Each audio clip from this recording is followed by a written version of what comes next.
Guys, if you are waking up today, you will notice that the NASDAQ market is extremely bullish, and as it should be after Microsoft and Meta both reported good earnings. QQQ pushed up from those 471 levels yesterday, which was kind of consolidating, pushed all the way up to 480 after hours, and then overnight pushing up to 485. Okay, this morning we did trade with our LTE team, and we made a pretty solid trade by identifying that, hey, this is a bear trap, and we were able to buy when it made sense to us pushing up, and then when it confirmed that it was bullish, and then of course locking in some profits up here at this point where I saw this first initial pushback or pullback.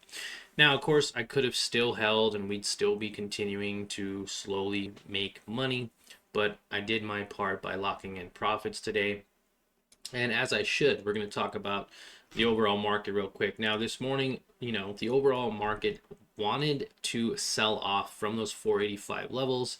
It touched that area quite a few times and couldn't get above it.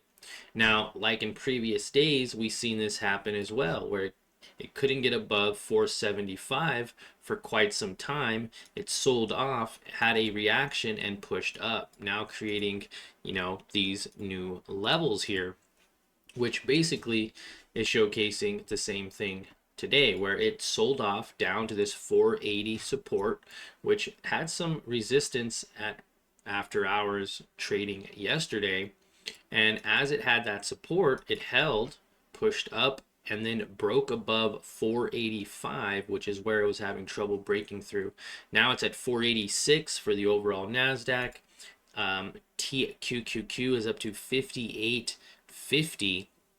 And as you can see, we were able to lock in a few dollars, nothing crazy. It was 1.5% on, I believe, like $1,000. It wasn't anything crazy, really light position on the trade today.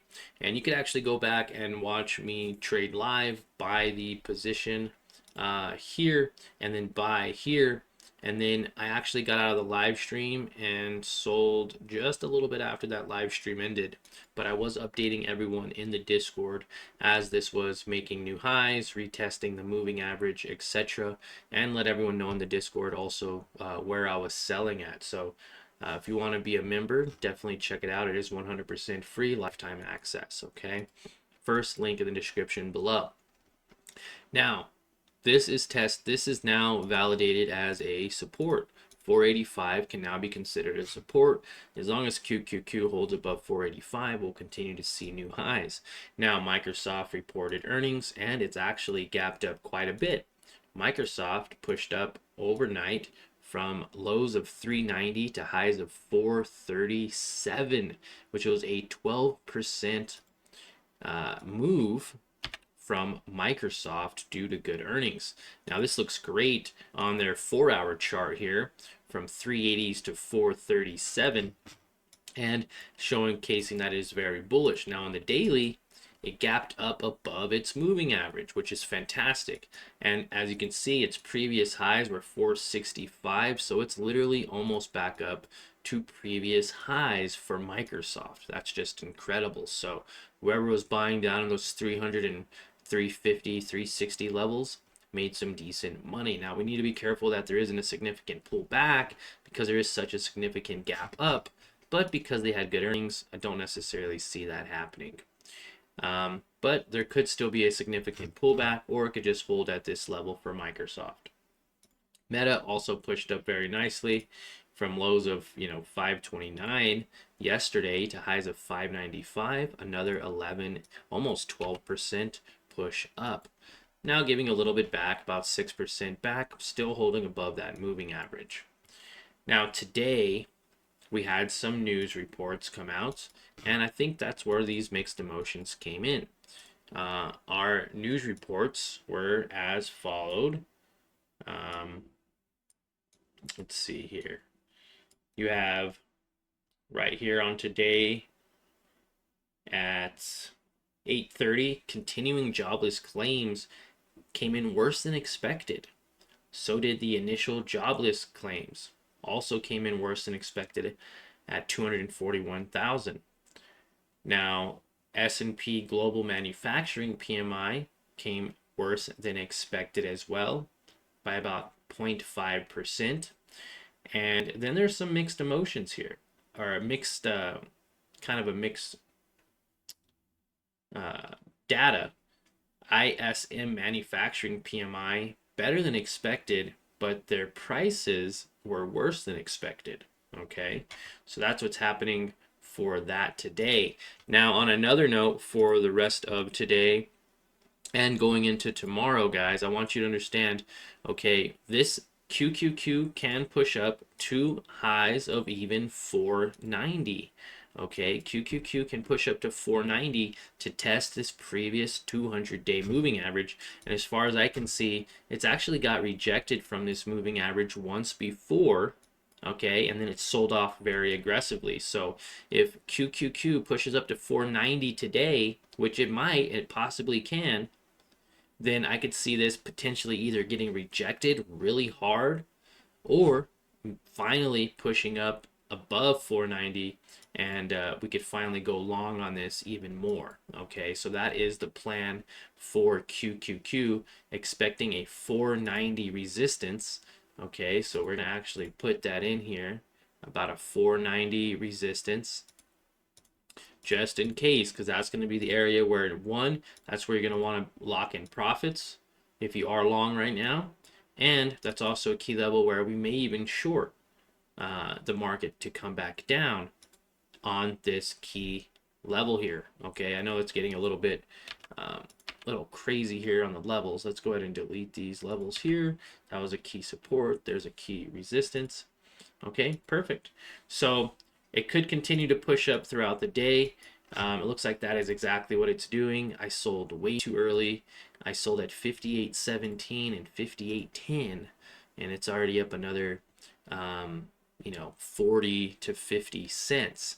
Nonetheless, though, what to expect? Okay, 490s would be the area, and today we actually have a after hours.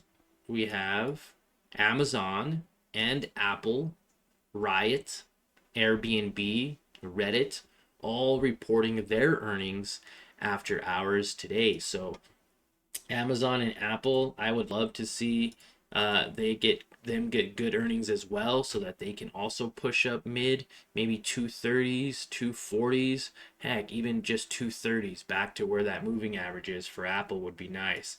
Amazon also, if they're able to get back up to 200s, maybe even 207 by end of day, then that would significantly push the market up even more as well. So very excited to see what happens as the market continues to push up. We're actually going to go ahead and just buy a tracker share. Since it is pushing up so much, we're just going to go ahead and do it. And then you can see here, up 1.2% on the day. Can continue to push up even more. If it does, we'll add more to our position. I shouldn't have sold so early, but nonetheless, that's just the way it goes. We locked in profits today, and we have another chance to trade again tomorrow. I'm excited to trade again tomorrow with all of you guys. And if you want to be a part of that, all you have to do is subscribe to the channel, click that smash the like button while you're down there, and click that little bell notification so you know when I do go live. But whatever time the market opens in your area, that's when I'll be live for about 30 minutes to an hour with our LTE team, and doing what we do best, waiting for direction, making those trades and locking in profits and growing our account. So in times of uncertainty, it's also okay to not take a trade at all. Sometimes it's very choppy. We have these fake outs where we think the market's going to sell off. It doesn't, and we waste a day trade, or we even lose money here and aren't able to trade until the next day, resulting in missed opportunities and frustration. So if you're experiencing any of that, definitely consider watching some of our morning live streams to give you a little bit better understanding of market direction, what I'm looking at that's making me successful as a trader. And again, I will never tell you what to buy, hold, or sell. And I'm not one of those guys that'll like tell you to buy this company to pump it up or anything. I just am showing you stuff that is helping me be more consistently profitable. And if you take maybe one or two things from something you learn here with me, and then you take something that you learned from other traders, and you put it all into your own specific trading strategy for yourself, for your unique individual person, then you'll be a more successful trader, right? It never helps and it never pays off to copy someone. So that's where I say also just don't copy me either. Don't copy your favorite stock gurus, because you never know how much money they're using or exactly how much they're trading with in their experience levels. So um, wow, QQQ just pushed up to 487. Had a nice big rejection, but it did push up to 487 for just a moment, and that was really, really cool to see. So, price target for QQQ today is about 490. Doesn't mean it has to get there, but it can possibly get there, and it could actually start curling over since right now too. So, appreciate you guys' time. Like always, remember it's in the year on a green note, and we'll see you in tomorrow morning's live stream.